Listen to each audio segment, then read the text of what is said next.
آماده ای؟ بله. نیو ایندورز استارت. بزنم. خود آره تکان بده سر سنسور رو. استوب. سر سنسور رو بعد نیار پایین. نیاوردم. بعد سنس. حالا نگاه روی شو سنگی چی؟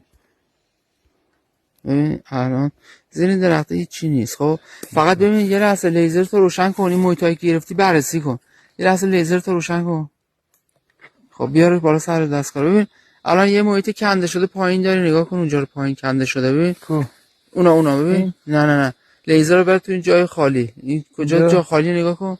تصویر جا خالی بذار. تو تصویر نگاه کن. جا خالی اینجا؟ اینجا ببر تو اینجا خالی، بیارش تو اینجا خالی. خب ببین اونجا ببینی گوده زمین آره. کنده شده اینجوری گرفته. آره. حالا ببرش رو درخته، ببرش رو محیط قرمزه.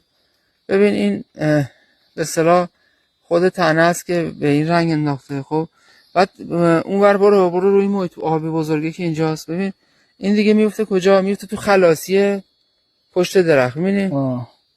متوجه شدی؟ آره. یعنی شما داده‌ای که توی اسکن میبینی با محیط تطبیق میدی. اگر شما یک میدان عمقی داشته باشی دیگه دستگاه سطحی رو بهت نشون نمیده. زیر این درخت هم هیچ خبری نیست. خاموش کنم.